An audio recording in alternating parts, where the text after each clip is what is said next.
seperti ibumu yang melahirkan dan membesarkanmu.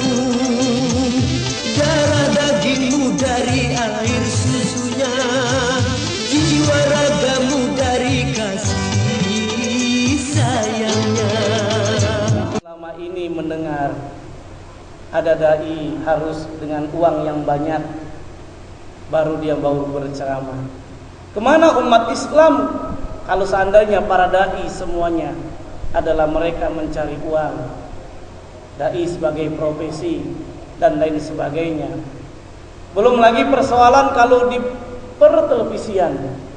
Coba kita lihat saudara yang dimuliakan oleh Allah, sosok ustadz, sosok haji itu dihancurkan. Masih ingat Pak, ada haji apa tuh? Haji Jamal. Pergi haji berapa kali tuh Haji Jamal? Akhlaknya bagaimana Pak? Ya Allah, ustadz fotokopi. Ustadz kerjaannya apa Pak? Menggunjing orang lain. Secara sederhana berarti karakter haji, karakter ustadz seolah-olah sudah bukan menjadi tuntunan, bahkan menjadi tontonan, menjadi apa? Menjadi komoditas dalam pembuatan film. Kalau ustadz yang baik-baik boleh jadi nggak rame filmnya, maka dibuat yang aneh-aneh. Hari pergi haji udah sampai 3 kali, akhlaknya bukan hanya Haji Jamal. Dulu ada film apalah di Islam KTP apa itu, Hajah Halimah gitu ya. Ya Allah. Nah bahkan kalau sekarang ini naik haji juga, coba kita lihat sosok seolah-olah haji itu tidak benar. Padahal harapannya adalah umat Islam menjadi percontohan. Hadirnya kita di tengah-tengah umat adalah memberikan kebaikan, memberikan semangat, memberikan manfaat. Bukankah Rasulullah sallallahu alaihi wasallam telah menyatakan khairun nas man tala umruhu wa hasuna amaluhu. Sebaik-baik manusia adalah mereka yang diberikan panjang usia oleh Allah Subhanahu wa taala dan mereka baik amal ibadahnya. Saudaraku yang dimuliakan oleh Allah Subhanahu wa taala. Belum lagi persoalan-persoalan yang lain. Banyak ajaran-ajaran sesat, akidah yang menyesatkan. Bisa kita lihat mantan pemain atau pelatih bulu tangkis udah enggak jadi pelatih, ngaku jadi nabi. Yang secara sederhana ini juga mempermasalah bagi umat Islam yang akidahnya tidak kuat. Mereka menjadi ikut pada ajaran sesat. Di antaranya adalah Al-Qiyadah Islamiyah. Ahmad Musaddiq ngaku menjadi nabi. Kalau Nabi Muhammad dapat wahyunya dari mana Pak? Dari Arab, dari Mekah sana. Ternyata ini Ahmad Musaddiq dapat wahyunya di Bogor. Kalau Bogor Matalas. Ya Allah. Kalau akidah tidak kuat Pak, itu banyak ajaran-ajaran sesat. Boleh jadi umat Islam mereka ikut-ikutan. Karena kenapa? Tidak ada pegangan, ibarat rumput. Umat Islam ini mau megang rumput, kita ada di sungai Pak, mau naik ke atas, kemudian pegang rumput, kira-kira bisa naik ke atas nggak? Boleh jadi rumputnya adalah mudah dicabut. Apa sebabnya? Karena akidahnya tidak kuat. Na'udzubillahi min dzalik. Ada yang ngaku juga menjadi malaikat. Yang ini pun sudah sebetulnya sudah disesatkan oleh MUI, ada fatwanya. Pernah dengar Pak yang namanya Lia Eden ya, yang mengajarkan ajaran agama Salamullah. Yang coba dilihat luar biasa. Biasanya kalau malaikat itu malaikat apa Pak? Laki, atau secara sederhananya ini malaikat perempuan. Malaikat coba ya Allah, kalau seandainya malaikat perempuan boleh jadi ada guyonan nanti jadinya. Nanti kalau seandainya malaikat itu memberikan wahyu karena lagi head, maaf saya lagi head, naudzubillah. Saudara yang dimuliakan oleh Allah Subhanahu wa taala, wajar saja kalau Allah Subhanahu wa taala telah nyatakan dalam surah An-Nisa. Surah keempat ayat 9 Allah telah menegaskan wal yahsal ladina law taraku min khalfihim dzurriyyatan di'afan khafu 'alaihim. Allah telah menegaskan wal yahsal ladina, hendaknya kita takut kepada Allah. Law taraku min khalfihim dzurriyyatan di'afa. Seandainya kita meninggalkan nanti keturunan kita, anak-anak kita, mereka itu lemah. Keturunan yang lemah di apa? Lemah dari apa? Ekonomi. Lemah dari segi pendidikan. Lemah menguasai sains dan teknologi.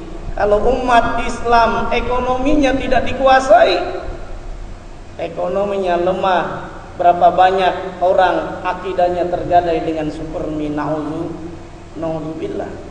Bagaimana umat Islam mau dibawa kalau seandainya umat Islamnya sendiri akidahnya belum kuat?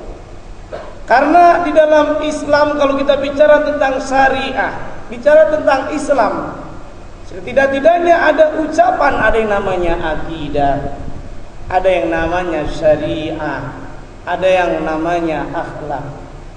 Akidah namanya iman, syariah atau amal yang sering disebut adalah Islam, akhlak adalah ihsan. Kalau kita ilustrasikan dalam bangunan alians ini, akidah itu adalah pondasi. Semakin tinggi gedung, kalau pondasinya semakin kokoh, maka gedung itu semakin kokoh pondasinya. Demikian halnya dengan pohon. Kalau akarnya kokoh menancap ke bumi, maka pohon itu akan kuat. Apa itu yang dimaksud dengan syariah? Syariah itu adalah pilar-pilar tiang, ibaratnya tiang-tiang yang berpatokan dalam akidah, yang bersandar kepada akidah, tiang-tiang. Kalau akidah kita ada percaya kepada Allah, rukun iman yang kita wajib percayai. Bukankah waktu kita melaksanakan Idul Fitri dinyatakan kita berpuasa tak lain agar bertakwa kepada Allah Subhanahu wa taala. La'allakum tattaqun. Apa persyaratan bertakwa? Ternyata sering kita baca di dalam surah kedua, surah Al-Baqarah. Ayat 2 sampai ayat 5. Ternyata Allah nyatakan dzalikal kitabul la raiba fihi hudal lil muttaqin. Tidak ada keraguan-raguan dalam Al-Qur'an untuk siapa? Petunjuk hudal lil muttaqin, bagi orang-orang yang bertakwa. Ternyata ada intisari, ada cara-cara kriteria orang yang bertakwa berdasarkan surah Al-Baqarah itu. Apa saja? Alladzina yu'minuna bil ghaib. Resepnya kalau kita memperoleh derajat takwa adalah keimanan, akidah yang perlu kita perkuat. Akidah beriman kepada yang gaib, beriman kepada Allah, beriman kepada malaikat, bahkan beriman bahwa Allah menciptakan makhluknya selain manusia, ada yang namanya jin dan sebangsanya. Ternyata bukan hanya beriman. Ada hal yang menarik di dalam surah ini, surah Al-Baqarah, kata iman ini diucapkan sampai 3 kali. Yang diselingi sebelumnya, yaitu setelah surah Al-Baqarah diucapkan bahwa kita percaya yang kepada yang gaib, kemudian mendirikan sholat, wa yuqimunas sholat, mendirikan sholat. Wa mimma razaqnahum yunfikun. Dan resepnya kalau kita akidah kita biar kuat, anak keturunan kita tidak lemah ekonominya, jangan lupa Pak, sebagian harta kita kalau cukup nisab kita keluarkan zakatnya. Jangan sayang-sayang kalau harta kita belum cukup nisab, maka sangat dianjurkan bersedekah. Wa mimma razaqnahum yunfiqun. Terus resep yang berikutnya yang ini yang dikategorikan akidah keimanan. Beriman kepada kitab suci, alladzina yu'minuna bima unzila ilaika wa ma unzila min qablik. Kita harus mengimani agar umat Islam kuat akidahnya, perkokohnya, persatuannya kuat, maka berpeganglah kepada Al-Quran dan Al-Hadis. Waqtasimu bihablillahi jami'a wala tafarraqu. Saudara yang dimuliakan oleh Allah Subhanahu wa taala, bahkan diungkapkan adalah percaya meyakini hari akhir. Iman disebutkan sampai 3 kali, berarti akidah luar biasa. Kalau akhlak dalam sebuah bangunan kira-kira apa Pak? Kalau tadi fondasi adalah akidah, syariah adalah tiangnya, penyanggahnya. Kalau akhlak apa kira-kira nih Pak? Akhlak itu atapnya Pak. Kalau kita akidahnya kuat, umat Islam akidahnya kuat, syariahnya baik, sholat, puasa, haji, tapi kalau tidak berakhlak, ibarat rumah tidak ada atapnya Pak. Kalau hujan gimana? Hujanan nggak? Kalau panas, kepanasan. Bahkan kalau ibarat sebuah pohon, kalau kita bicara tentang akidah, bicara tentang syariah, bicara tentang akhlak, akidah tadi telah kita tegaskan, yaitu akarnya. Kalau apa syariah, amaliyahnya itu ibarat pohonnya, dahannya, rantingnya, daunnya, itu namanya syariah. Kalau akhlaknya apa kira-kira Pak? Akhlak adalah buahnya. Kalau kita naik pohon rambutan lagi musim buah-buahan, kira-kira Pak, kita naik itu kan ada hasilnya. Kita bisa makan di atasnya, bahkan bisa kita bawa pulang buat orang lain. Simbolnya juga sama kalau kita memiliki akidah. Akidah yang baik, akidah yang kokoh, syariahnya kita jalankan. Sholat kita jaga, qiyamul lail kita laksanakan, puasa sunnah dan lain sebagainya, melaksanakan amar ma'ruf dan menjauhi yang dilarang oleh Allah Subhanahu wa taala dengan menjaga akhlakul karimah, maka kita termasuk manusia yang dikategorikan oleh Allah Subhanahu wa taala adalah orang yang bermanfaat. Khairun nas anfa'uhum linnas. Baik-baik manusia adalah manusia yang bermanfaat bagi orang lainnya.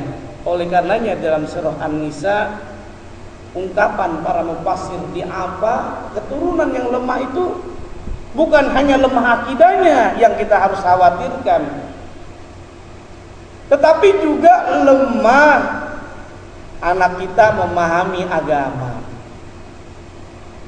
Mohon maaf, kebanyakan orang tua umat Islam pada umumnya lebih bangga anaknya jago bahasa Inggris, betul nggak Pak? Dibanding anaknya jago baca Quran, betul nggak? Kadang-kadang anak kita itu mohon maaf,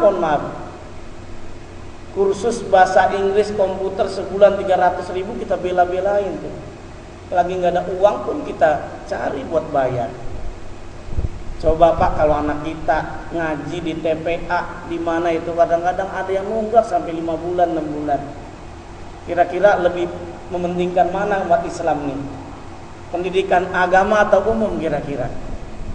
Memang bagus, gak apa-apa, umum boleh, tapi jangan lupa agama.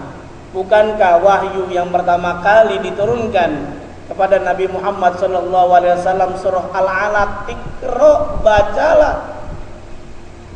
Tapi harus kita pahami, baca apa saja, ilmu umum, ilmu agama. Dalam catatan Bakar Pakem, bahkan catatan MUI, kenapa banyak umat Islam yang mereka ikut kepada ajaran sesat? Lagi-lagi umumnya baik, bagus, ilmu pengetahuan, sains dan teknologinya canggih, 9 nilainya, tapi agamanya yang tidak baik, sehingga mereka jadi ikut. Na'udzubillahi min dzalik. Oleh karenanya, saudara yang dimuliakan oleh Allah Subhanahu wa taala, saat kita mengkaji mau dibawa kemana umat Islam, sebetulnya merenung, muhasabah untuk diri kita semuanya. Apakah keturunan kita lemah dari segi akidahnya, lemah dari segi ekonominya? Kalau lemah dari segi ekonomi, maka butuh dibangkitkan entrepreneurship, dilatih, dikasih modal. Dari mana sumbernya? Sumbernya bisa dari dana zakat, infak, sedekah. Kita berikan modal dengan modal yang gratis, tidak perlu pakai sistem bagi hasil, dikasih modal kemudian diputar. Nanti akan menjadi apa modelnya? 4M, merubah mustahik menjadi muzaki. Bukankah dalam sejarah telah kita cermati pada masa Umar bin Abdul Aziz, bisa nanti bapak-bapak cek dalam Kitabul Amwal karya Abu Baid, beliau menjelaskan ternyata dengan dana zakat, infak, sedekah, mereka yang awalnya mustahik mendapatkan dana zakat, baik bantuan modal dan seterusnya, maka mereka lambat laun berubah menjadi muzaki. Karena apa? Dengan adanya zakat yang dia tunaikan. Saudara yang dimuliakan oleh Allah Subhanahu wa taala, tadi telah kita sampaikan bahwa dia apa? Lemah bukan dari segi akidah, lemah bukan hanya dari segi ekonomi, pendidikan juga perlu kita perhatikan. Anak kita perlu sains dan teknologi. Lagi-lagi jangan melupakan ilmu agama. Bukankah Allah tegaskan dalam surah Al-Qasas ayat 77? Ini ayat ini luar biasa sekali. Yang perlu kita cari bukan dunia yang perlu kita kejar, tapi adalah akhirat. Wabtagi bima atakallahu darul akhirah wala tansa nasibaka minad dunya. Wabtagi bima atakallahu darul akhirah, maka carilah kebahagiaan hidup di negeri akhirat. Tapi Allah menegaskan wala tansa, jangan lupa. Kalau bahasa orang Jepangnya wakarimaseng, ya, don't forget. Kalau kata orang Jawa ojo lali. Nasib kita di dunia, Allah ngasih resep kalau kita ingin bahagia di dunia pakai ilmu dunia. Kalau ingin bahagia di negeri akhirat pakai ilmu akhirat. Karena simbolnya, saudara yang dimuliakan oleh Allah Subhanahu wa taala, orang yang mengejar akhirat itu berarti dia seperti menanam padi. Pak, saya mau tanya nih jamaah semuanya. Kalau orang nanam padi, kira-kira rumput ikut nggak? Ikut. Kalau orang nanam rumput, padi ikut nggak kira-kira? Pasti dijamin tidak akan ikut. Apa simbolnya ini? Padi adalah simbol akhirat, rumput simbol dunia. Kalau orang bekerja niatnya karena Allah, niatnya ikhlas karena Allah, mencari rezeki karena Allah, ternyata dinilai oleh Allah sebagai ibadah, dan kita mendapatkan ganjaran di sisi Allah Subhanahu wa taala. Bahkan karena kita kerjanya ikhlas, karena kita kerjanya profesional, maka dengan sendirinya kita mendapatkan kenikmatan di dunia. Gaji kita naik, profesi kita, karir kita meningkat. Coba bayangkan, Pak, kalau kita cuma kerjanya mengejar dunia, kita kerja tidak diniatkan ikhlas karena Allah, cuma untuk mendapatkan keuntungan, gaji, pengen karir kita naik, cuma sebentar, cuma sebatas kita dapat gaji saja, Pak. tentunya tidak mendapatkan gajian di sisi Allah Subhanahu wa taala. Artinya apa? Tidak bernilai di sisi mata Allah Subhanahu wa taala. Oleh karena dalam kajian ekonomi Islam berbeda. Kalau orang dalam kajian ekonomi Islam apa saja melakukan amal kebaikan, kalau diniatkan ikhlas itu bernilai ibadah. Bukankah kalau kita sholat semuanya tergantung niat? Innamal a'malu binniyat, semuanya tergantung niat. Bukankah Rasulullah menyatakan ketika hijrah dia mencari dunia maka dapat dunia, perempuan saja. Tapi saat dia bekerja, kita bekerja, tidak hanya diniatkan mencari rezeki, tetapi diniatkan juga karena Allah Subhanahu wa taala, maka bernilai ibadah. Membantu orang lain diniatkan ibadah, ikhlas kita membantunya, bernilai ibadah, tidak ria. Makanya walaupun sering digambarkan dalam sinetron orang yang hajinya sampai 3 kali belum tentu akhlaknya baik. Orang yang sholatnya rajin belum tentu diterima oleh Allah Subhanahu wa taala. Apa sebabnya? Niatnya tidak baik karena ingin pamrih. Fawailul lil musallin, maka celakalah orang yang sholat. Ternyata Allah menegaskan siapa saja kok orang yang sholat itu sampai celaka. Ternyata Allah menjelaskan alladzina hum an salatihim sahun, orang yang tentunya melalaikan waktu sholatnya. Kalau bapak-bapak, coba bayangkan Pak, kalau bapak-bapak handphonenya bunyi, ada yang nelpon, kira-kira langsung buru-buru diangkat nggak? Ada yang SMS, ada yang BB bunyi, kira-kira langsung dijawab nggak itu? Coba saya tanya, kalau ada azan, bapak-bapak lagi main bola, itu langsung buru-buru sholat atau gimana nih? Main bola terus. Kita sering kadang terpana dalam kehidupan dunia. Walal akhiratu khairul laka minal ula. Kehidupan di akhirat lebih mulia, lebih kekal dibanding kehidupan di dunia ini.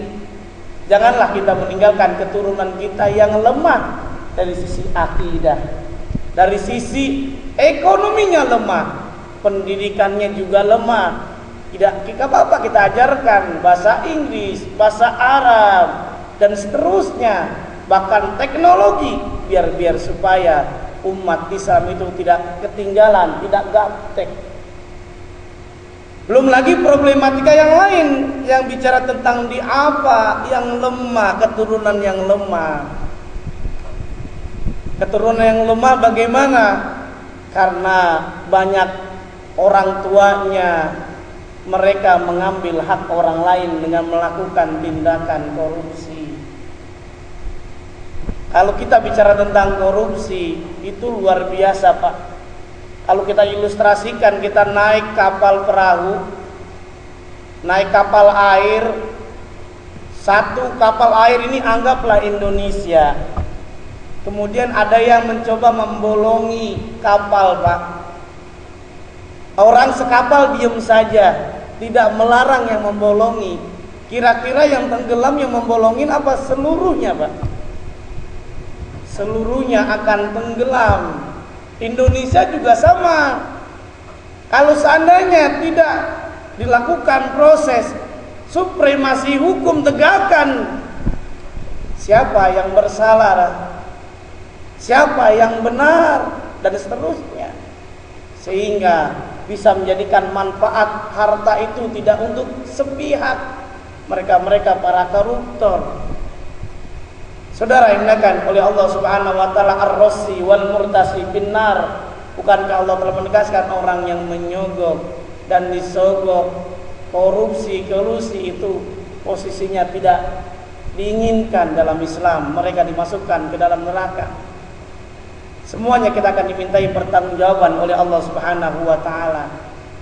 Oleh karenanya kalau kita memiliki harta yang banyak, jangan sayang-sayang bersedekah. Jangan sayang-sayang berzakat. Bukankah Allah telah tegaskan dalam surah Al-Imran ayat 133 ayat sampai ayat 134, Ini pun hampir sama. Tujuan umat Islam di dunia ini diciptakan oleh Allah untuk beribadah. Wa ma khalaqtul jinna wal insa illa liya'budun, untuk beribadah. Beribadah tentunya bukan hanya sholat saja. Ibadah bukan hanya haji saja. Ibadah bukan hanya umroh saja. Ibadah bukan hanya membantu saudara kita yang membutuhkan, termasuk menyingkirkan ada sesuatu yang mengganggu orang lain, baik itu duri, kotoran dan lain sebagainya, itu dinilai ibadah. Senyum itu termasuk dikategorikan ibadah. Bahkan dalam surah Al-Imran ditegaskan resep kalau kita ingin sukses memperoleh derajat takwa, umat Islam tidak lemah dari sisi ekonomi, semuanya tak lain resepnya alladzina yunfikuna fis-sarra'i wad-dharra. Resepnya apa? Ternyata kita harus bersedekah. Karena dengan bersedekah tidak harus menunggu kaya dulu, Pak. Dalam keadaan kere maka sangat dianjurkan untuk bersedekah. As-shadaqah tudfi'ul bala, dengan bersedekah akan dijauhkan kita dari mara bahaya. Bahkan ada kisah saudaraku yang digunakan oleh Allah Subhanahu wa taala. Kayak Ustadz Lihan itu ada, dia pengusaha berlian, resepnya ternyata karena bersedekah dia bisa sukses. Sahabat Abdurrahman bin Auf ternyata awalnya tidak punya apa-apa. Kemudian ketika menjadi kuli, kemudian dia berdagang, punya uang, dia menjadi saudagar kaya raya. Bahkan dijamin oleh Allah, salah satu seorang sahabat yang dijamin oleh Allah masuk surga. Apa amalannya? Tak lain tak bukan karena rajin bersedekah. Bersedekah itu luar biasa. Orang yang semestinya dia kena penyakit, jadi Allah angkat penyakitnya dengan bersedekah. Yang semestinya dia ketabrakan, bisa juga Allah izinkan dia terhindar dari ketabrakan. Karena banyak testimoni yang seperti ini yang kami lakukan saat melakukan penelitian dalam bidang filantropi, zakat, infak dan sedekah. Saudara yang dimuliakan oleh Allah Subhanahu wa taala. Oleh karenanya, agar tidak meninggalkan keturunan kita yang lemah, khofu alaihim, kita hendaknya takut kepada Allah Subhanahu wa taala, cari solusinya agar umat Islam ini jangan membebek. Apa maksudnya membebek ini? Kalau membebek ngikut. Makanya jadilah kita seperti Rasulullah, seperti pengembala kambing. Ternyata resep kalau kita ingin sukses mengikuti jejak para rasul, maka menjadi pengembala kambing. Coba kita lihat, Nabi Musa sukses karena menjadi pengembala kambing. Nabi Muhammad sukses menjadi pengembala kambing. Kalau bapak-bapak ingin sukses berarti harus jadi pengembala kambing. Coba, kenapa tidak harus mengembala bebek, Pak? Mengembala kambing, simbolnya coba saya tanya nih, susahan mana kira-kira mengembala kambing apa mengembala bebek nih? Hah? Susahan mana? Oh, belum nyobain dua-duanya ya. Kalau kata yang pernah, saya dulu pernah mengembala kambing dan pernah juga mengembala bebek. Ternyata Pak lebih susah mengembala kambing. Kambingnya nggak banyak aja, misalkan ada 15 Pak. Saat kita keluarkan dari kandang, mau dimasukkan ke kandang itu susah Pak. Yang satu pengen ke sana, yang satu pengen ke sana. Artinya apa? Berbeda keinginan. Maka jadi pemimpin kalau belajar menjadi pengembala kambing, artinya apa? Mencoba memahami keinginan yang dipimpinnya. Kambing dia tadi yang memahami keinginan rakyatnya. Tapi kalau bebek, coba Pak, saya pernah lihat itu di tayangan di YouTube. Ada orang punya bebek 25.000 bebek. Tinggal diarahkannya satu bebek semuanya ikutnya itu. Mudah itu. Membebek, makanya umat Islam ini kan kebanyakan membebek ini. Yang semestinya lah punya pegangan, punya akidah yang kuat. Karena kalau punya akidah yang kuat, ibarat ikan yang ada di lautan. Pernah lihat ikan di lautan, Pak? Air laut apa? Rasanya gimana air laut? Coba air laut kita renungkan, Pak, buat kita semuanya ini. Air laut itu asin. Tapi aneh bin ajaib, ikannya asin nggak, Pak? Ikannya nggak asin kecuali kalau dikasih asin, dikasih garamnya. Nah itu coba Pak, apa maksudnya dalam kajian kita ini? Ini simbolnya akidah. Apa maksudnya? Ikan itu tidak asin, tidak berpengaruh terhadap air.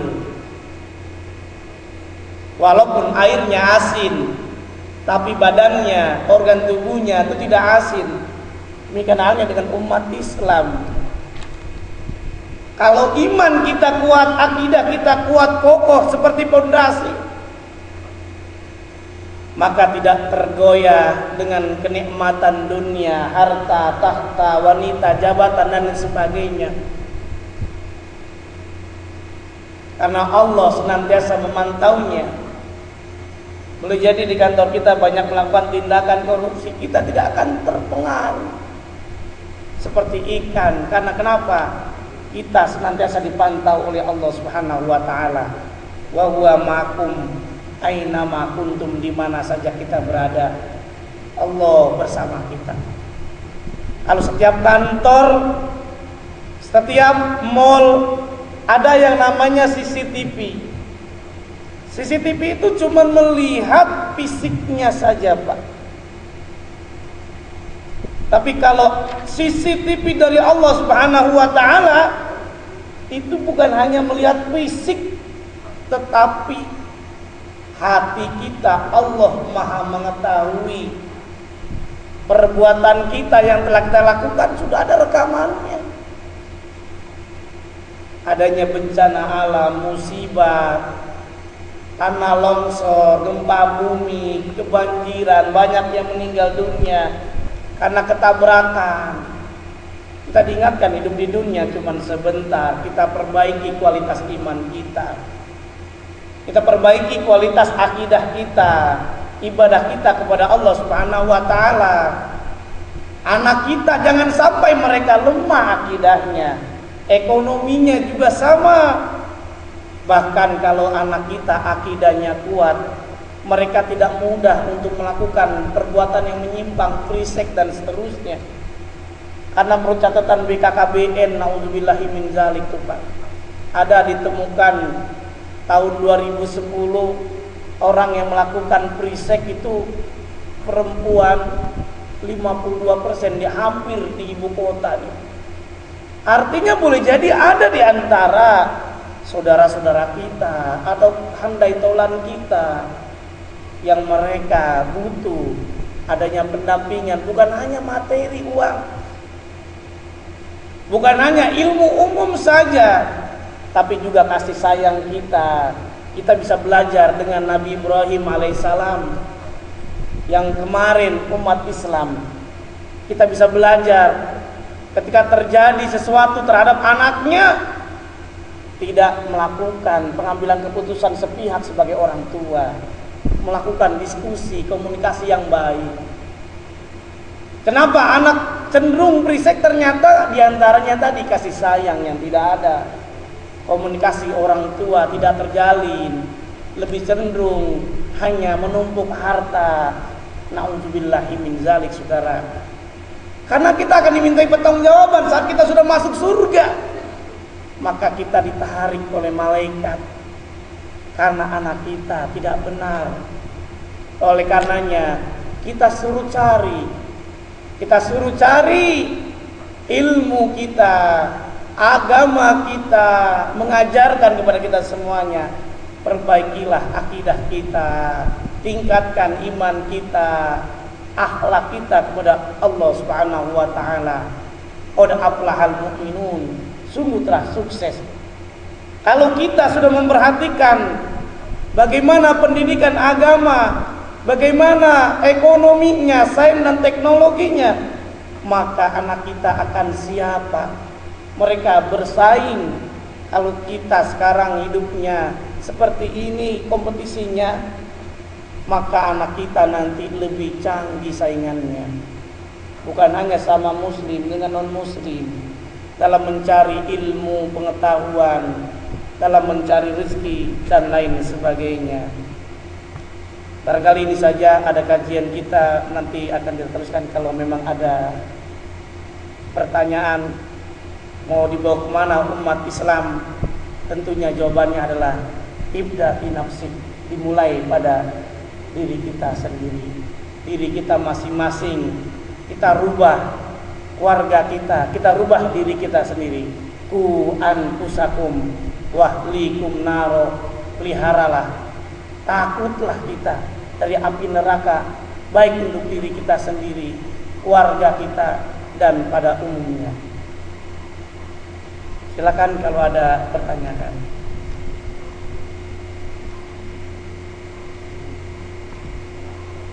Ya, mana dulu ini? Baik, silakan, Bapak. Kalau kita mau bersedekah, apakah boleh kita pilih-pilih itu misalkan karena kalau misalkan kalau bersedekah itu dikasih yang saja, kalau tidak bisa mendoakan, apakah boleh atau yang macam itu aja? Oke, baik. Sedekah apakah dikasihnya yang doain atau tidak ya? Bapak-bapak semuanya yang dimuliakan oleh Allah Subhanahu wa taala, ternyata dijelaskan semuanya tergantung niat kita. Kita tidak perlu didoakan orang lain aja. Kalau dengan sedekah itu dijamin kita akan sukses. Apa dalilnya? Dalam surah Al-Lail Allah telah tegaskan, fa amma man a'ta wa taqa, adapun orang yang memberi, bersedekah dan dia bertakwa kepada Allah. Ketika kita bersedekah enggak perlulah mau didoain, syukur enggak juga enggak apa-apa, tapi dijamin oleh Allah itu. Fa amma man a'ta wa taqa wa saddaqa bil husna, Allah akan mengganjarkan, enggak perlu didoain sama orang. Misalkan apa Allah janjikan, fasayunassiruhu lil yusra, maka Allah akan mudahkan urusan kita. Lagi paceklik, lagi apa, dimudahkan oleh Allah. Ya itu mah kalau dari segi manusia saja, Pak. Kalau dari segi manusia, menurut Abraham Maslow, manusia umumnya ingin dihargai. Gak usah jauh-jauh lah, Pak. Kita ketika bersedekah aja, ketika ngasih ada dua orang. Yang satu kita kasih, harganya, uangnya sama sedekahnya. Yang satu dia doain panjang doanya kepada kita. Yang dua, yang satu orangnya lagi kita kasih diem aja, Pak, nggak ada ucapan, senyum juga enggak, Pak. Kira-kira Pak Israel ngasih ke siapa lagi suatu saat pada rezeki? Yang terima kasih kan? Itu dari segi manusiawinya. Yang terima kasih itu, bukankah Allah telah menyatakan kita udah dikasih nikmat oleh Allah, nikmat yang banyak. Pertanyaannya, kita kan seringnya apa? Gak pernah ucap terima kasih. Allah tuh gak marah. Ketika kita ucapkan terima kasih bukan untuk orang lain, buat kita sendiri. Wa man syakara fa innama yashkuru li nafsi, barang siapa yang bersyukur pada dasarnya buat siapa? Buat diri kita sendiri. Makanya ada ungkapan, Pak, kalau bapak-bapak, ibu-ibu bersyukur pada dasarnya bukan untuk orang lain, buat kita sendiri. Umpamanya bapak punya istri, rajin bersyukur, rajin memuji suaminya. Karena rajin memuji suaminya, maka dijamin istrinya akan ditambah uang belanjanya. Betul nggak, Pak? Kalau bapak-bapaknya rajin memuji istrinya, karena rajin memuji istrinya, maka akan ditambah servisnya. Betul nggak? Istri yang awalnya nggak rajin masak jadi rajin masak. Dengan kasih sayang yang luar biasa. Semuanya tadi tergantung. Yang jelaskan mau kita kasih, yang tidak mendoakan juga tidak apa-apa, karena dijamin oleh Allah doa sedekah kita akan diterima oleh Allah. Bahkan minimal 10 kali lipat, nanti bisa dicek dalam surah Al-An'am ayat 160. Man jaa bil hasanati falahu asru amsalihha. Barang siapa yang melakukan amal kebaikan, maka akan diganjarkan oleh Allah berapa kali lipat? 10 kali lipat, termasuk dalam bersedekah. Dalam surah Al-Baqarah pun Allah tegaskan sampai 700 kali lipat. Masalul ladzina yunfikuna amwalahum fi sabilillah kamasali habbah ambatat sab'a sanabil fi kulli sumbulah mi'atu habbah wallahu yudha'ifu liman yasha, sampai 700 kali lipat. Makanya nih ada kisah nih Pak. Ada guru TK. Guru TK itu gajiannya 300.000. Itu di Bekasi. Kalau di sini berapa duit Pak biasanya guru TK? 2 juta. Emang ada Pak Israel 2 juta? Di Larangan Selatan 2 juta guru TK. Umumnya 300.000. Paling ada TK-TK yang baik aja yang 300.000 Pak. Datang Ustaz. Ustaz, mohon doain Ustaz, biar supaya gaji saya naik. Bagaimana caranya? Begini Ustaz, saya sedekahkan gaji saya ini 300.000 rupiah dan saya ikhlas. Saya niatkan karena Allah Subhanahu wa taala, saya rajin sholat, saya rajin qiyamul lail, baca Quran dan sebagainya, saya tingkatkan karena Allah. Akhirnya hadirin 8 bulan berikutnya datang ke Ustaz. Dia awalnya minta doainnya, awalnya gaji berapa tadi Pak? 300.000, minta doanya gajinya 500.000 rupiah. Ustadznya nanya, emang kenapa minta 500.000 rupiah? Karena Ustaz, kalau di atas 500.000 rupiah kayaknya nggak mungkin. Apa sebabnya? Karena kepala TK-nya gaji 500.000 rupiah, kayaknya nggak bisa melebihin. Ternyata pas 8 bulan berikutnya datang ke Ustaz, alhamdulillah Ustaz, saya 2 bulan yang lalu gaji saya bukan 300.000 rupiah, tapi gaji saya menjadi 7.300.000 rupiah. Alhamdulillah. Ustadznya nanya, gimana ceritanya? Kok bisa gajinya menjadi 7.300.000 rupiah? Awalnya mintanya berapa tadi? 500.000 rupiah. Begini Ustaz, kebetulan 2 bulan yang lalu saya menikah sama orang yang gajian 7 juta rupiah.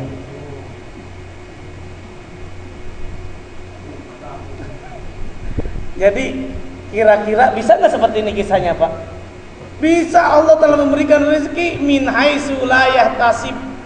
Enggak mesti dari tangan kita, melalui anak kita, melalui istri kita, melalui calon istri kita, itu rezeki Allah telah tentukan. Wa may yattaqillah yaj'al lahu min amri yusra. Kalau kita bertakwa, yakin dengan bersedekah. Kalau umat Islam semuanya Pak berzakat, infak, sedekah luar biasa. Bahkan dalam catatan Bajnas, potensi zakat Indonesia ini 2013 itu kurang lebih 217 triliun. Berapa Pak? 217 triliun.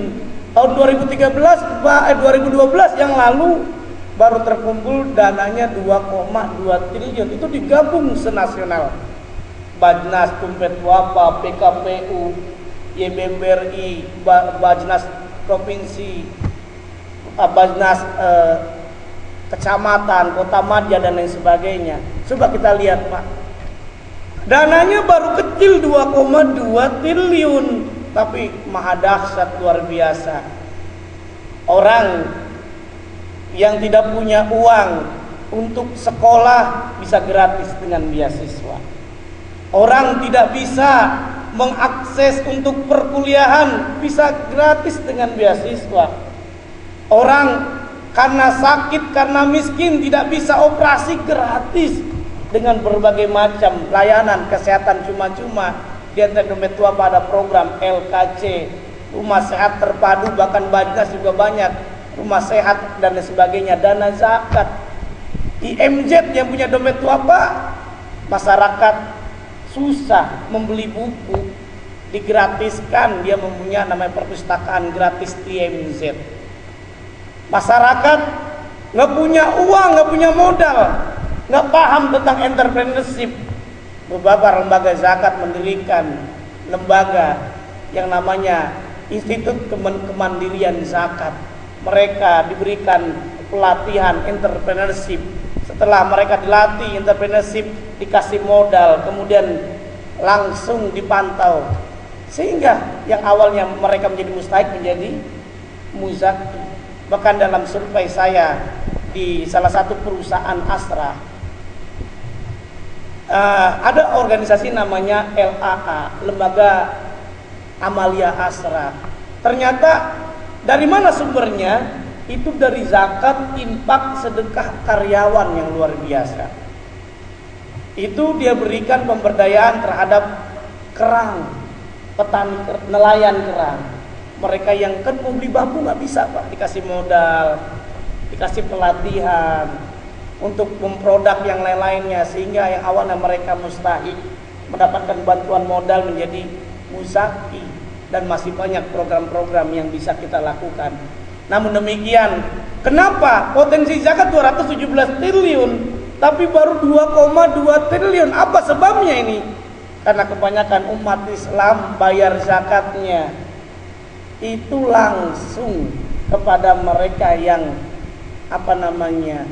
tetangganya, orang dikenalnya, tidak melalui lembaga.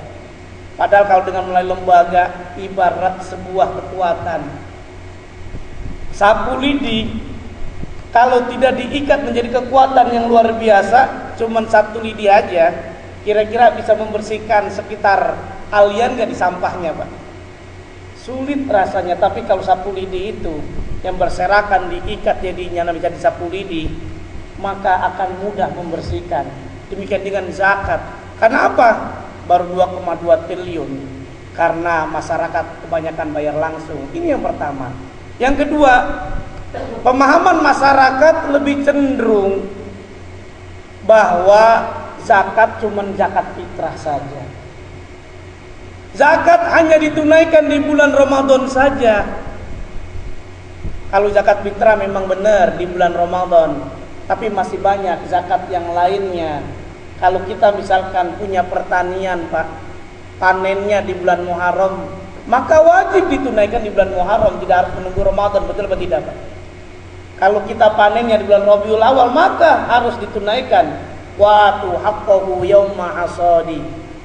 Panen ternak dan lain sebagainya juga. Makanya dalam kajian ulama kontemporer, terutama yang dilakukan dalam kitab Fiqhuz Zakah, Yusuf Qaradawi menyatakan, ternyata kalau panen pertanian aja itu sekali panen wajib ditunaikan. Kalau padi Pak, biasanya panen setahun berapa kali? Setahun dua kali, ada yang 3 kali. Maka ditunaikannya bukan setahun sekali, tetapi 2 kali dan 3 kali setiap panennya. Kalau bapak-bapak gajian panennya berapa kali Pak? Nah, setahun berapa kali? Nah, setahun setiap bulan sekali. Makanya ada fatwa MUI nomor 23 tahun 2003 itu menyatakan zakat penghasilan atau zakat profesi adalah wajib hukumnya. Semoga kita semuanya termasuk orang-orang yang muhsinin, orang-orang yang baik, yang senantiasa kita bentengi anak kita tidak lemah dari segi ekonomi, dari segi pendidikan dan lain sebagainya. Baik, ada lagi atau waktunya? Baik, karena waktunya sudah cukup, saya simpulkan bahwa pada dasarnya saudara dimuliakan oleh Allah Subhanahu wa taala, mau dibawa kemana umat Islam ini semuanya tergantung kita semuanya. Apakah anak kita ingin menjadi orang yang soleh, semuanya tergantung kita semuanya. Kita dulu yang terlebih dahulu yang menjadi anak yang soleh, sehingga nanti menjadi orang tua yang soleh, sehingga menjadi anaknya pun menjadi anak yang soleh, mencari rizki yang halal karena Allah Subhanahu wa taala, sehingga nanti kita termasuk mukmin yang kuat, sebagaimana Rasulullah menyatakan al-mu'minul qawi khairun minallah wa habbu dibanding mukmin dhaif, mukmin yang kuat, mukmin yang dari segi pendidikan, ekonomi lebih dicintai Allah dibanding mukmin yang lemah. Saudara yang dimuliakan Allah Subhanahu wa taala, mari kita tutup dengan doa penutup majelis. Subhanakallahumma wa bihamdika asyhadu an la ilaha illa anta astaghfiruka wa atubu ilaik. Mohon maaf atas segala kurangan. Wassalamualaikum warahmatullahi wabarakatuh.